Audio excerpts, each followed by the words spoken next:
entrevista con Francisco Gómez.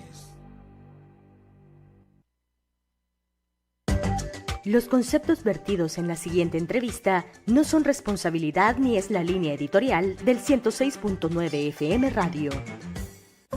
La entrevista, el punto de vista de los profesionales en temas de interés nacional e internacional.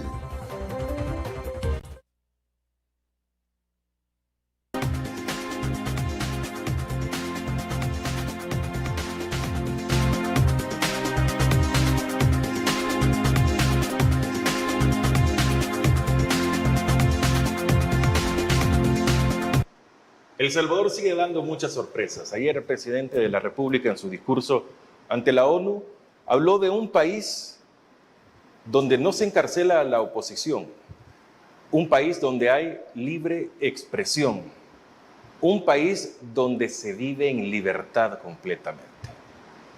¿Hablaba de El Salvador o de qué país? No sé, piénsalo. Buenas noches. Qué bueno estar con todos ustedes. Bienvenidos a este espacio en Agape TV Canal 8. Estamos en transmisión y esta señal originada en la producción de Mix de Medio. Soy Francisco Gómez, inmenso el gusto de estar acompañado de todos ustedes. Hoy está con nosotros el fundador del Movimiento San Salvador, Otra Ciudad es Posible, y analista político, periodista, cantautor, un vividor de la vida bohemia de El Salvador. No, qué bueno esté con nosotros Andrés Espinosa. Andrés, qué gusto que esté con nosotros. Bueno, muy agradecido de estar aquí nuevamente con vos y con tu audiencia. Y has dicho dos frases terribles para mí. Cuando decís bohemio, la gente piensa que uno es bolo, hombre. y no es cierto. Y segundo, me decís analista político. Por ahí anda un expresidente diciendo que somos opinólogos. Y ese término me parece interesante. Me gusta más. Así que soy un opinólogo, graduado y con maestría. Perfecto, Andrés, qué gusto. Qué bueno que esté con nosotros. Bueno, ya estamos acercándonos al 5º mes de la función municipal en nuestro país. Pasaron los 100 días del municipalismo sin pena ni gloria para la mayoría de municipios de los 44 del país, por no decir que todos, pero hay poca aceptación de la población, o así realmente va a quedar. Igual, usted sigue viviendo en el distrito solo de forma legal, pero usted sigue viviendo en Mexicanos, en Soyapango, en fin, en cualquier lugar. Esos son los lugares, sí. Porque usted no puede ir a otra alcaldía, digamos, si es de San Salvador Centro, viven Mexicanos y quiere ir a la capital, a San Salvador, a hacer un trámite, no se puede, tiene que estar en la suya. Pero, ¿qué tanta aceptación tiene la población ante ello, Andrés? Mira, dijiste sin pena ni gloria, yo diría que con mucha pena y muy poca gloria, o nula gloria. Hasta donde yo he visto en los municipios, ¿qué es lo que siente la gente? Que le han alejado de una manera exagerada no solo al alcalde, sino la posibilidad de una solución al problema que sea. Se le ha alejado y pareciera ser que esa va a ser la tendencia en lo que resta del gobierno municipal. Si te fijas, la misma colonia se organiza, pone de su dinero para reparar las calles. Y así van a ir solucionando otro tipo de problemas. Pero el ministro de Obras Públicas dijo de que esto lo hace la población por tanto aprecio y en agradecimiento al presidente de la República. Pues sí, yo pongo en duda que el señor ministro haya ido a platicar con esa gente a ver si es cierto que eso es. La verdad es por desesperación, que nadie le resuelve. Y la gente así mira, ese es un mensaje importante. Si en cosas tan sencillas como reparar una calle no me respondes, en cosas tan trascendentales como cambiar la economía del país tampoco me respondes, entonces la ciudadanía va a tomar las soluciones por sus manos. Y ese es el problema. Y si los traspolamos a los problemas nacionales, sobre todo el gran problema que dice la gente que ahora tiene, que es el problema número 1, que es el problema económico, pues yo siempre he dicho, y yo creo que el gobierno actual lo ha de tener bien claro. Cuando el hambre entra por la puerta, el amor sale por la ventana. Y esa es una regla que de verdad se cumple. Y si te fijas, por lo menos en lo que se refiere a los funcionarios, no el presidente, pero de la municipalidad para abajo, incluyendo los diputados, pues pareciera ser que cada vez el descontento de la población es mayor. Y eso significa que, bueno, de hecho, en las redes hay una enorme cantidad de gente preguntándose, hombre, ¿y los vamos a tener que aguantar 3 años? ¿No los podemos cambiar ya? Porque en muchas municipalidades la gente está ya harta de que no resuelvan su necesidad. Y estamos hablando de calles, y no estamos hablando de los 2 grandes problemas que tienen las comunidades. El agua, por ejemplo.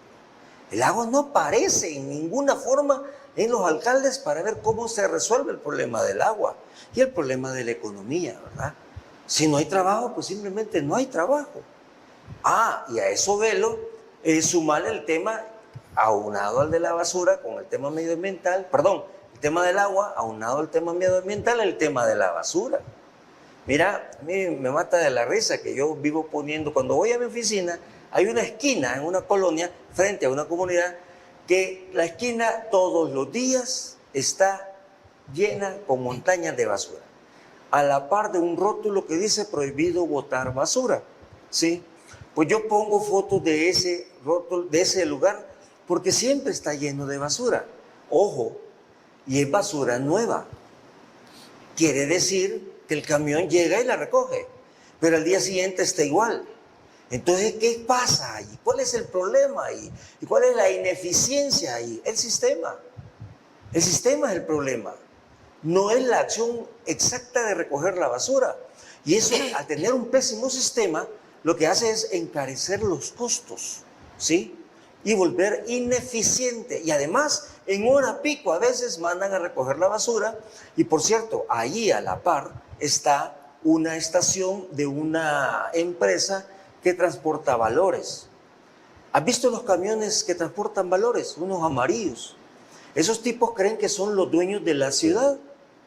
Y si se suma un camión de esos estacionándose y un camión de la basura recogiendo, olvídate, ahí se hace un desastre urbano, se hace un desastre vial y nadie le pone atención. Bueno, yo pongo fotos de eso, tal vez alguien de los que toma decisiones y puede resolverlo, tal vez se acuerda y empieza a tratar de resolverlo.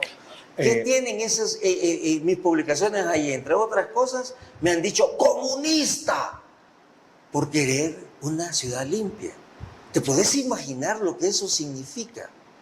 Comunista por querer una ciudad limpia. Por Dios, ¿qué ciudad tenemos? ¿Qué país tenemos? ¿En qué nivel estamos? ¿Y qué es lo que debemos de hacer para resolver nuestros propios problemas?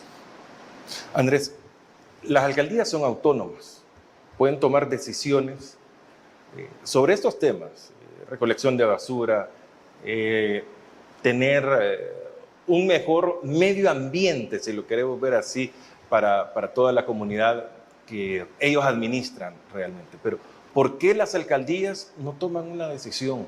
No ejecutan algo, sino que, bueno, el camión pasa cada 2 días o pasa todos los días o 2 veces por semana, se tienen que aguantar. No, les vamos a poner más multas. No, está bien, pero eso nunca ha solucionado absolutamente nada.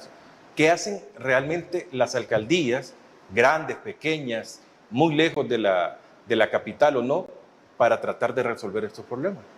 Vaya, ese es uno de los grandes problemas que yo veo en estas alcaldías. La falta de decisión, de tomar decisiones, ¿sí? ¿Por qué es eso? No lo sé. Podría especular, pero se viven quejando de que no tienen recursos.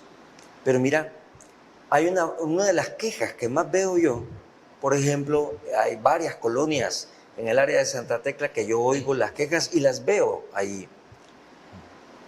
Antes de que entraran Nuevas Ideas, o sea, anterior a 3 años, aquí pasaba el camión de la basura 3 veces por semana. Y ya sabíamos el día y la hora en que pasaba. Entonces la gente disciplinadamente sacaba su basura. Pero hoy sigue pasando el camión. El problema es que ya no sabemos cuándo va a pasar y a qué hora va a pasar. Entonces, vuelvo a insistir, ¿cuál es el problema? El sistema. Se ha pisoteado los pocos sistemas que medianamente funcionaban. Hoy, ¿por qué lo hacen así? No tengo ni la más remota idea. Pero la incompetencia de una enorme cantidad de alcaldes manifiesta en los primeros meses de gobierno es abrumadora, es abrumadora.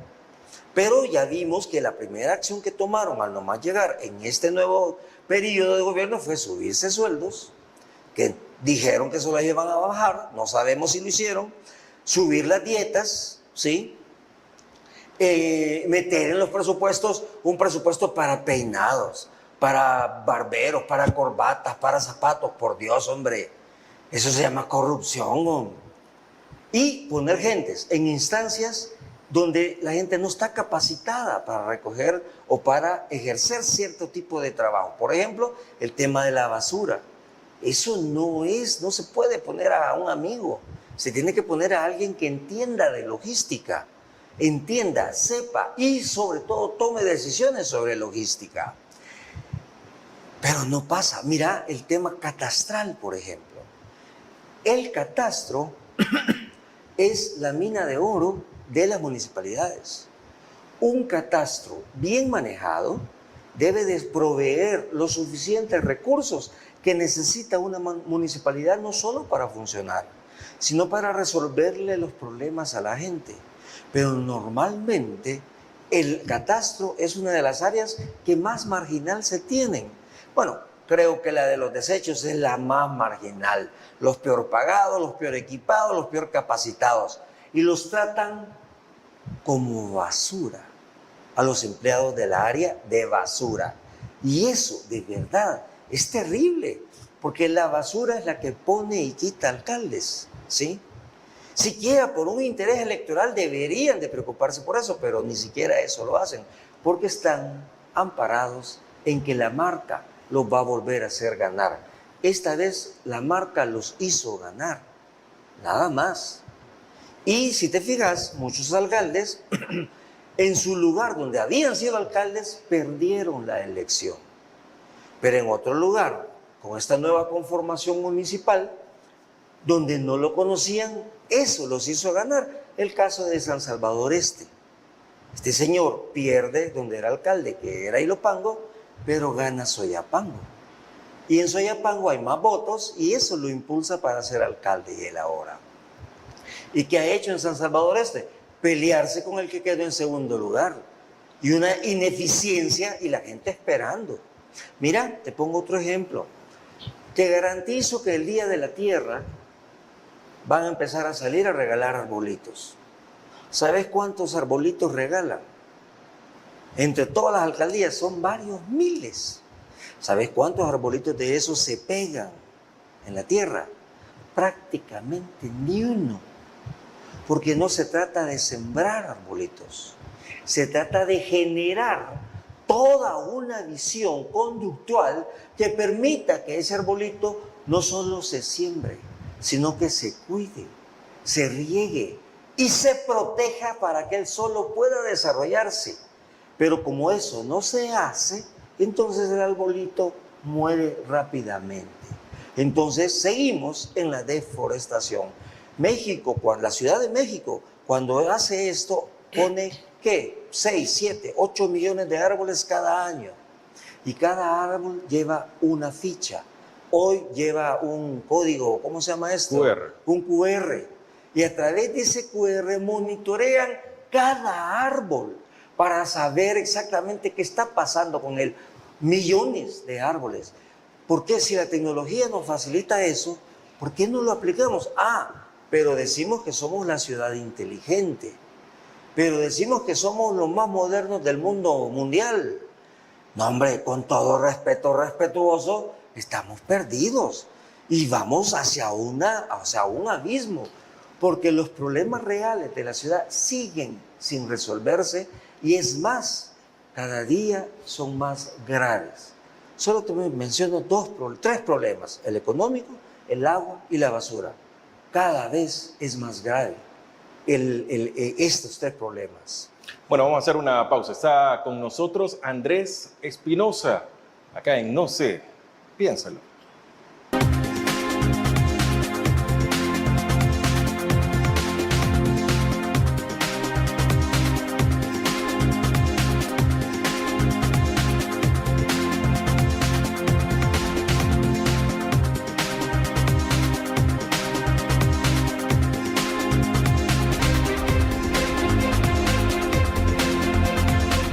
Gracias, continuamos con todos ustedes. Feliz provecho. Nos puede ver en redes sociales, en YouTube, en Facebook, al igual que en X, ya sea en las redes sociales de la radio de Mix de Medio, al igual que en Agape TV Canal 8. Está Andrés Espinosa con nosotros.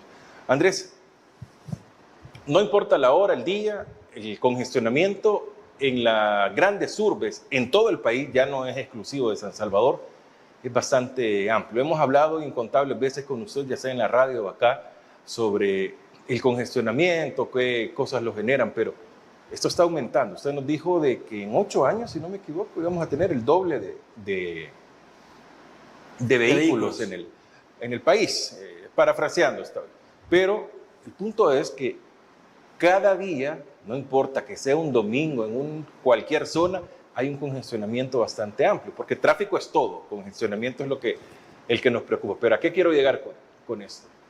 ¿Qué tanto involucramiento hay de parte de la municipalidad hacia estos temas? ¿Cómo ellos también colaboran para que no tengamos tanto congestionamiento? No es tarea únicamente del BMT, parte de nosotros y otras autoridades también, ¿no? Vaya, cuando vos le haces esa pregunta a los alcaldes, ¿qué te dicen los alcaldes? No, hombre, eso no me toca a mí, eso le toca al BMT. Pues no es cierto. Primero que el Código Municipal le da algunas potestades mínimas, pero le da potestades a los alcaldes sobre el tema de la circulación. Claro, el señor viceministro de Transporte, pues yo me imagino que se ha preocupado por San Salvador, San Miguel y Santana, pero andate en Anamorós. El señor ministro, yo creo que no tiene ni la más remota idea de lo que ha de pasar en términos de congestionamiento o de flujo vehicular en Anamorós, o en Polorós, o en Intipucá, qué sé yo, allí no se ha de meter. ¿Por qué? Porque ha de estar, bueno, creo que ya hay suficiente paquete con el tema de las grandes ciudades. Pero mira, y las ciudades condurbanas, como es el caso de San Salvador. Yo creo firmemente que todo aquello que afecta la vida de los ciudadanos de tu ciudad le concierne al alcalde. El agua, por ejemplo. Yo en el tramo anterior hablé del agua. ¿El agua no le toca al alcalde? Claro que sí le toca. ¿Por qué? Porque en las comunidades, y hoy, por ejemplo, en el San Salvador, que se han metido comunidades como Ayutustepeque, mexicanos, Cocatancingo, anda a ver cómo es el problema del agua en esas comunidades. Es gravísimo. Y el congestionamiento, mira, en mexicanos, si ahí hay 2 embudos, hombre, solo hay 2 calles por las que podés salir. Andate a la hora pico. Y todavía, anda 2 horas después de la hora pico. Es terrible. Ahora, ¿qué pasa con el congestionamiento en las grandes ciudades? ¿Cuál es el problema real de esto? Ya lo hemos tocado aquí. El problema es que durante tantos años, esto no es un problema de gobierno, es un problema de Estado. Durante tantos años, lo que se ha privilegiado es el transporte privado, el transporte individual. Y se ha sacrificado el transporte colectivo, haciendo que cada día sea peor. ¿Para qué? Para que usted se vea en la terrible necesidad de resolverlo por usted mismo. ¿Y cómo se resuelve? ¿Cuál es la única salida? Buscar un medio propio, privado, para resolver su movilidad. ¿Y a través de qué está resolviendo su movilidad? Comprar carro, aunque sea una cháchara vieja, ¿sí? O de esos carros chocados que nos vienen del norte, o una moto. Y así resuelve el problema. Sí, yo dije aquí, cada 7.65 años es que se duplica el parque vehicular. Pareciera que vamos a batir récord ahora, porque para el 2030 vamos a tener más de 3 millones de vehículos 3.4 millones de vehículos aproximadamente vamos a tener en 2030. ¿Y a cuántos años estamos del 2030? A 5 años y par de meses. 5 años y un par de meses estamos del 2030. Y para esa época vamos a tener el doble de calles. Ojo, si queremos estar igualito que como estamos ahorita, necesitaremos el doble de calles. Y algo me dice que no va a ser así. Entonces, ¿qué vamos a hacer cuando tengamos el doble de vehículos? Si ya de por sí, y usted lo siente, todos lo sentimos, cada día se siente más tránsito. Y si usted pone el Waze o pone el Map, con más frecuencia le dice, el tiempo estimado para su destino es de tanto. Hay más congestionamiento que de costumbre, le dice el Waze. Con más veces más frecuentemente le manda ese mensaje. ¿Por qué? Porque hay más congestionamiento. Bueno, hace más de un año se pusieron los semáforos inteligentes, ¿sí? Me acuerdo que en agosto del año pasado iban a empezar a funcionar, no, que en octubre, no, que el otro año, no, que en agosto pasado, no, que en este. Y entonces están los semáforos inteligentes, pero no están sincronizados. Y hay algunos semáforos que se han puesto en varias calles que han llegado a complicar el congestionamiento, a hacerlo más grave que hacerlo más fluido. El caso más concreto, el que está en la Jerusalén. Pero hay otros por ahí que no entiendo el análisis técnico para que determinen que en esas calles se debe poner semáforo y no otro tipo de salida. Bueno, se habían puesto en los redondeles, cuando el redondel ya de por sí es un distribuidor de tránsito. Qué bueno que por lo menos en los principales redondeles que yo he visto ya lo quitaron. Ya los quitaron, incluso. Y han dejado uno o dos por ahí, pero los quitaron en la mayoría, por lo menos por donde yo paso. Y eso es bueno. Algo terrible que ha pasado en esta colocación de semáforos es que han quitado los rótulos de prohibido cruce a la izquierda. En calles principales, ¿sí?, es correcto prohibir cruce a la izquierda, pero como hoy los han quitado, entonces quiere decir que están autorizando los cruces a la izquierda. ¿Qué es lo que está produciendo eso? Más pleito, más trabazones y más accidentes. Eso quisiera que nos detuviéramos un momento, Andrés.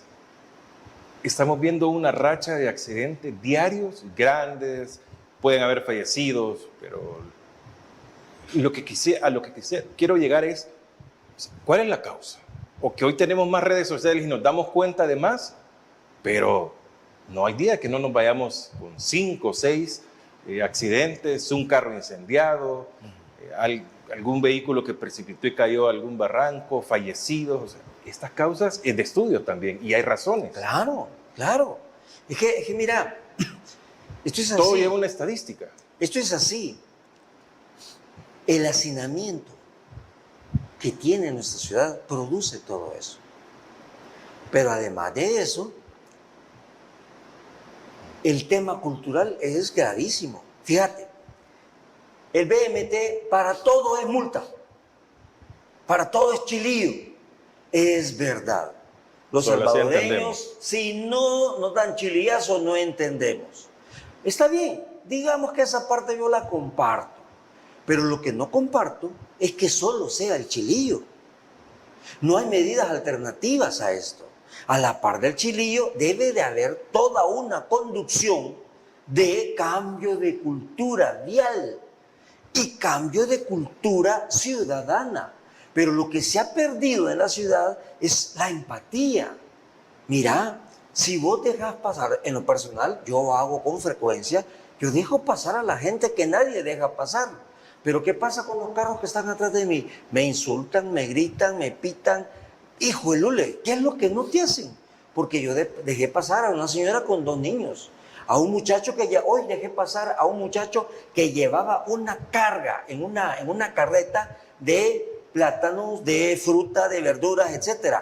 Ese muchacho que fue en una colonia de estas, de las bonitas de San Salvador, ese muchacho sin duda alguna estaba en el centro histórico vendiendo lo mismo, pero como le quitaron la acera, lo echaron, lo expulsaron de la misma calle donde la sociedad lo tiró del centro histórico, hoy tiene que andar en estas colonias vendiendo. O sea, el problema de la venta en el centro, tal vez en el centro ya no está, pero el problema de la informalidad no se ha superado.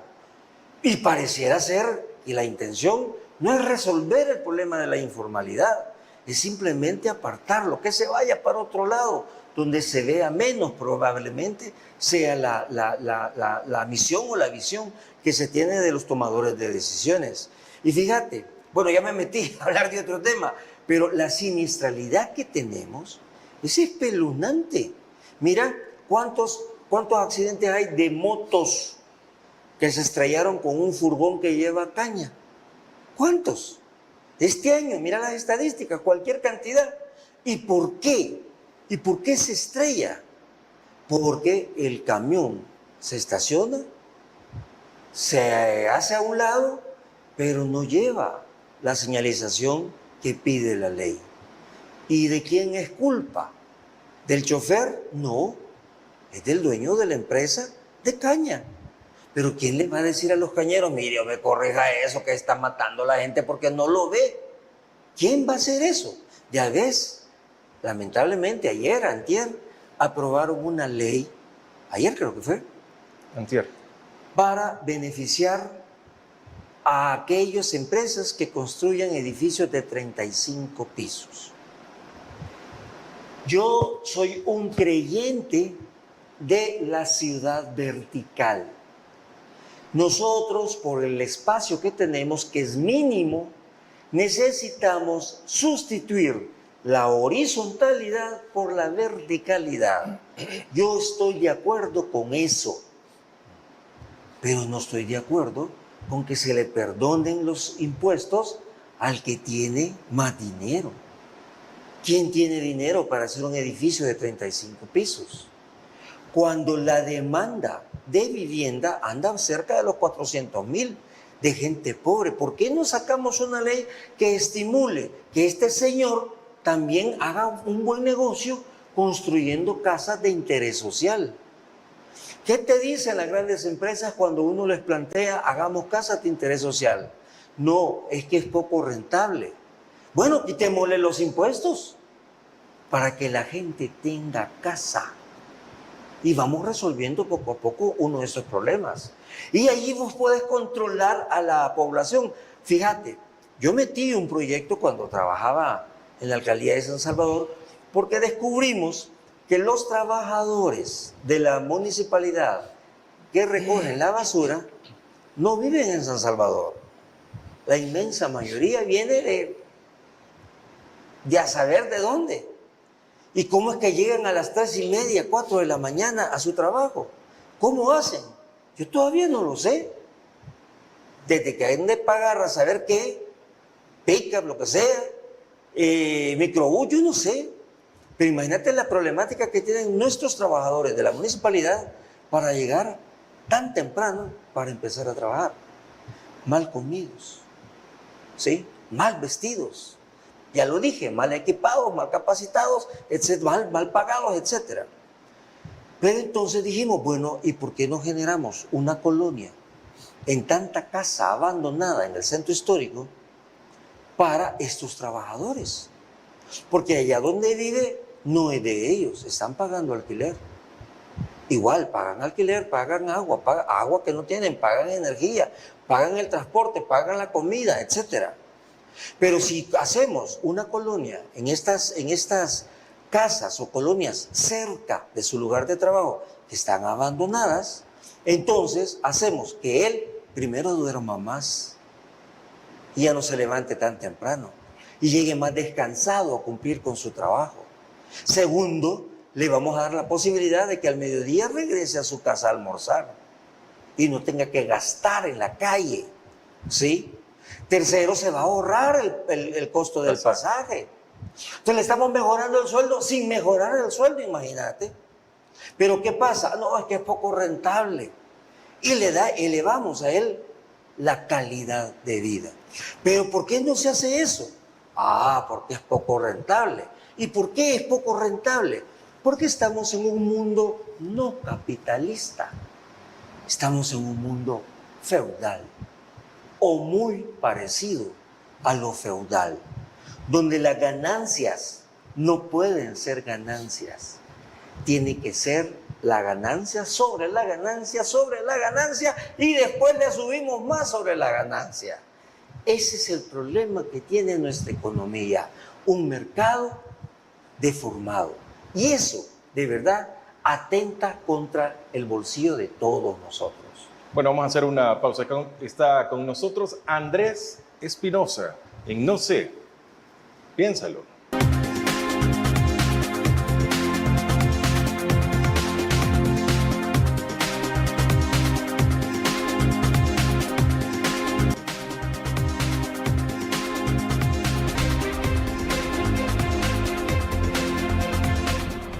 Vamos a continuar en No sé, piénsalo. Feliz provecho para todos ustedes. Bueno, este programa también ustedes lo pueden compartir desde las redes sociales con su círculo de amigos, con sus conocidos. ¿Y nos ponemos de acuerdo o no? Bueno, no sé, piénsalo.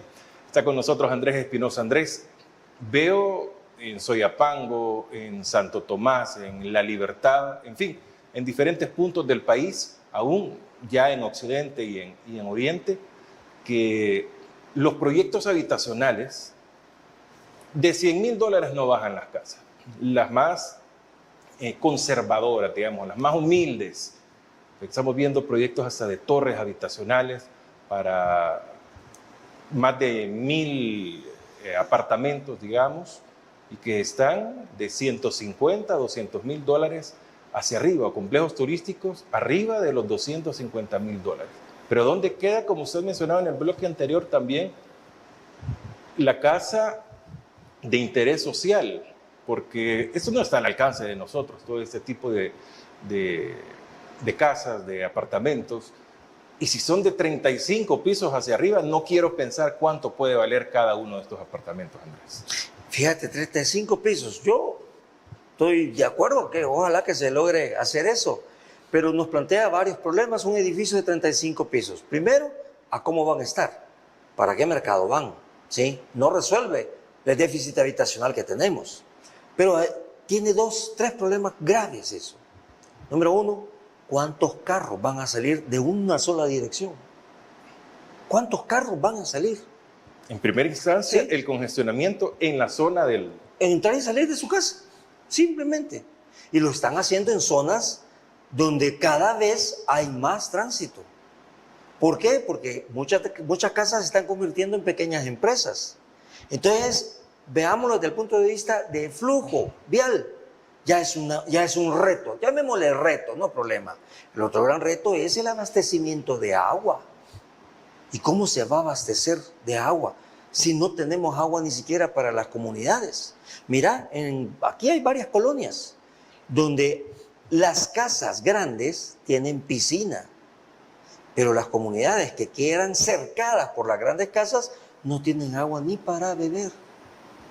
Y en algunos casos se les quiere cerrar incluso lo que se llama servidumbre. Realmente el problema de la desigualdad es gravísimo. Y ojo, el problema de las maras no lo produjo la pobreza. Yo siempre pongo el ejemplo de Cinquera, un pueblito sumamente pobre. Durante muchísimo tiempo allí no hubo problema de maras. Pero ahí cerquita, en Suchitoto, sí. ¿Pero por qué no había problema de maras? Porque todos eran pobres. Las maras se producen por la desigualdad, no por la pobreza, ¿sí? Entonces, si seguimos fortaleciendo un sistema de desigualdad, probablemente estemos condenados a que fenómenos sociales como las maras puedan repetirse. Y eso es gravísimo, gravísimo. Porque no solamente va a bastar la represión del delito, sino quién sabe cuántas medidas más habrá que tomar como respuesta a esto. Tenemos que solucionar ese problema. La inclusión social. Mira, si a mí me dicen que el problema en mi carro es que se le salió el aire de la llanta, ¿Cómo lo resuelvo? Echándole aire. Si se le sale el aire, pues le echo aire. ¿Estamos de acuerdo? Y veo la fuga, ¿dónde está para corregirlo? Y si a mí me dicen, el problema de este país es la desigualdad, entonces, ¿cuál es la solución? La igualdad, la inserción social, si eso es bien fácil.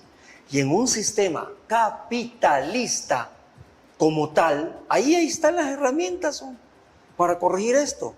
Pero no estamos en un sistema capitalista, estamos en un sistema neoliberal que, como dijo Joan Manuel Serrat, el cantante español, el neoliberalismo es la política de sálvese quien pueda. Sálvese quien pueda y cómo pueda. No importa quién tenga que aplastar, pero usted sálvese. Ese es un problema gravísimo. Y además nos siguen vendiendo que usted es pobre por culpa suya. Y no es cierto. O porque es voluntad divina. Tampoco es cierto. Yo estoy convencido, firmemente convencido, que en El Salvador existe los suficientes recursos para satisfacer las necesidades de todos nosotros. Pero no existe la suficiente riqueza para satisfacer la voracidad de unos cuantos. Esos cuantos son los mismos de siempre, los reales, mismos de siempre, y son los que nos tienen en una sociedad tan desigual. Eso hay que corregirlo. Entonces,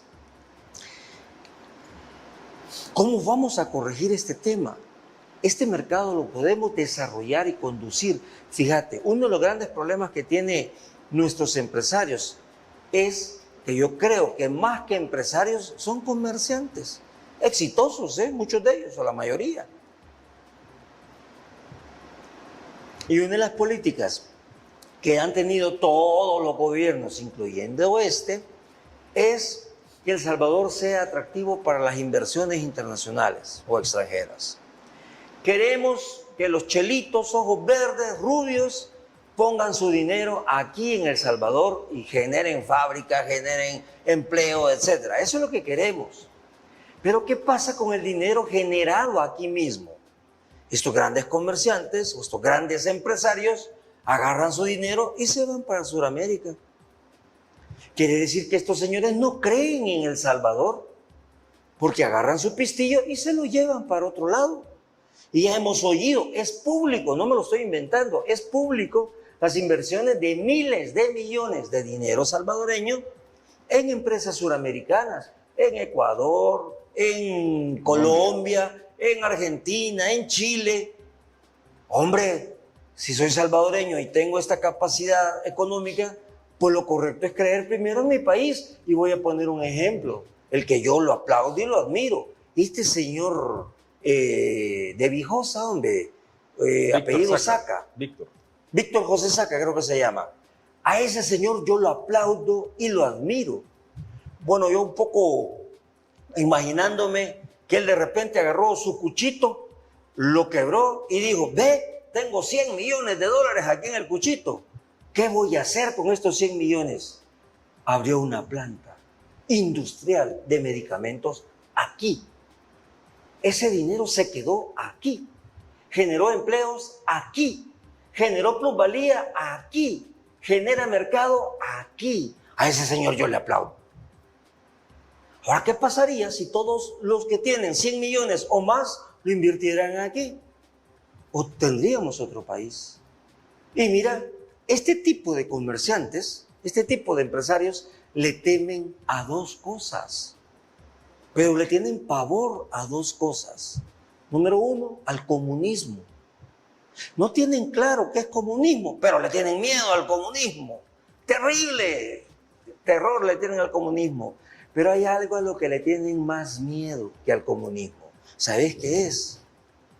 A competir. Y máxima en igualdad de condiciones. Por eso cercan el mercado. Por eso no quieren competir aquí mismo. Bloquean el mercado. Yo recuerdo un consejo que les daba cierto asesor a estos industriales salvadoreños.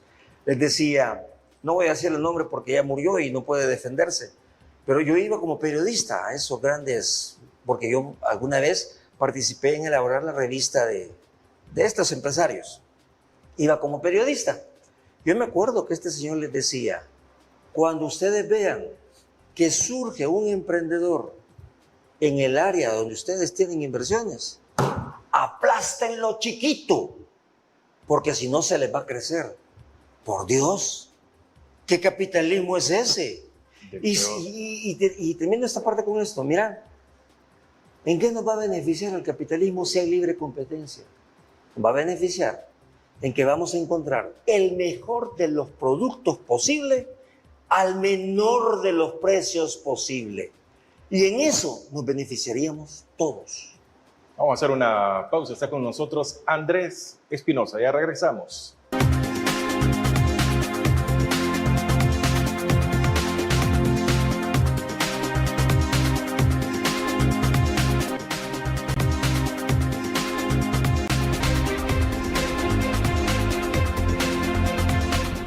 Bueno, vamos a continuar. Está con nosotros Andrés Espinosa en No sé, piénsalo. Andrés, el trabajo de los partidos políticos o el desenvolvimiento de los partidos políticos va a menos, porque se hizo una campaña del actual gobierno contra los partidos políticos, a pesar de que ya se tenía un desgaste, a pesar de que ellos también llegan por medio del vehículo partido político, en este caso el de ellos Nuevas Ideas, pero en general los partidos políticos están bastante desgastados. ¿A qué se debe esto y qué debemos de hacer para recuperarlos o realmente cambiamos las reglas?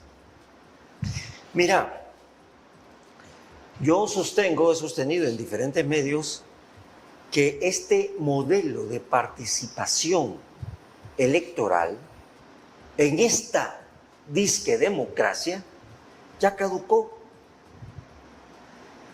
¿Cómo te demuestro que ya caducó?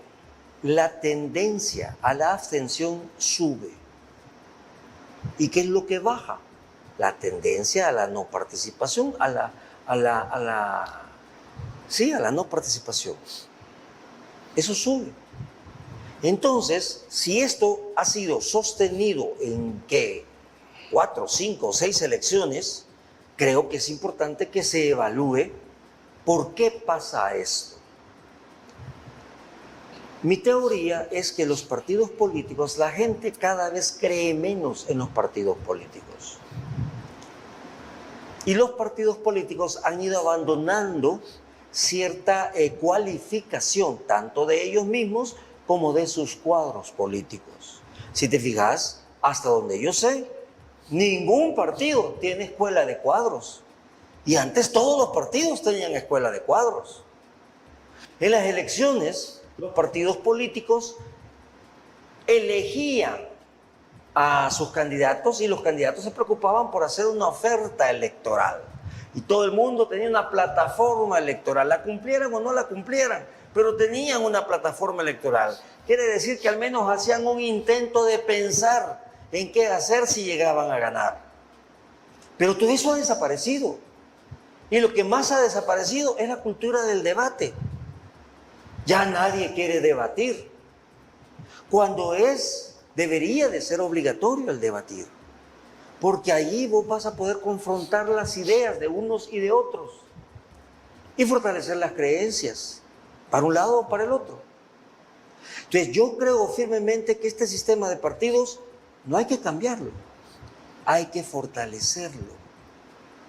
¿Y cómo se fortalece un producto? Ya lo explicaba yo en el tema del mercado.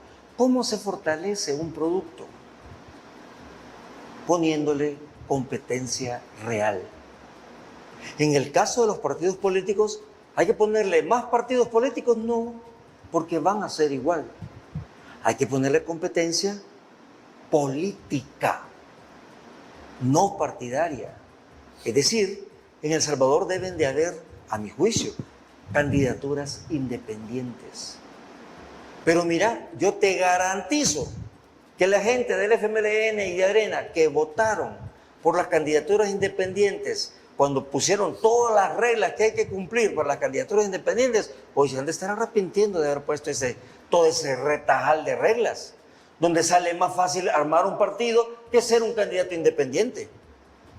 Hoy han de estar añorando, puchica hombre, hubiéramos flexibilizado. Bien dicen que cuando sos funcionario público debes de gobernar o ejercer tu puesto no para el momento en el que estás, sino para el futuro cuando ya no vas a estar. Hoy te garantizo que la conformación de la Asamblea Legislativa fuera diferente si hubiera habido verdaderas candidaturas independientes. Yo tengo amigos que de verdad son gente que ha comprobado su decencia en la práctica y que le hubiera gustado ser candidato a diputado o alcalde. Pero ¿por qué no son candidatos? Primero, porque no les interesa ser parte de un partido político. Y ojo, además, ¿cómo es que eligen los partidos políticos? Yo siempre he sostenido que cuando uno va en la elección nacional a votar, uno no va a elegir. Uno va a ratificar la elección que hizo otro. Antes eran las cúpulas. Va vos y va vos. Punto. Ahora hay elecciones internas. Y en las últimas, por lo menos en las últimas elecciones internas, ¿cuánto fue la participación en las elecciones internas? Mínima. El dato que tengo más es el de Nuevas Ideas. El 9% de los votantes inscritos en Nuevas Ideas fue el que decidió las candidaturas. Saquemos de la ecuación el tema presidencial, porque probablemente no había otro candidato y había como un criterio único de que el candidato a la presidencia era el señor Bukele. Pero ¿y las demás candidaturas? Ya dije, alcaldes reprobados por sus alcaldías, pero premiados por su partido. No se vale. Vamos a hacer una pausa para regresar con la parte final.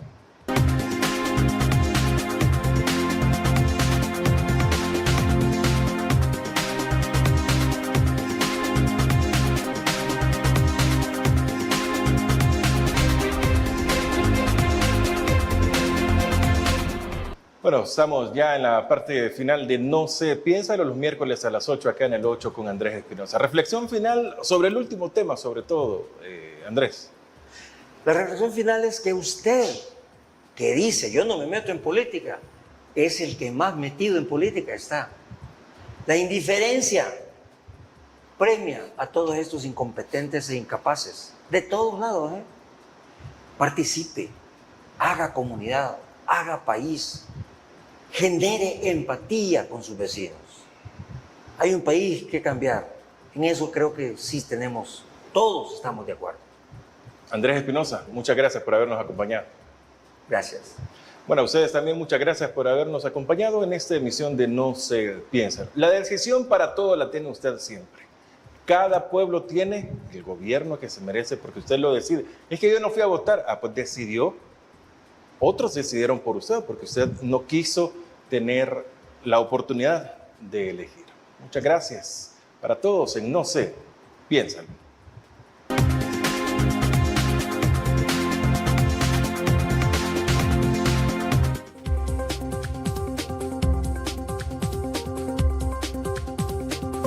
La entrevista, el punto de vista de los profesionales en temas de interés nacional e internacional.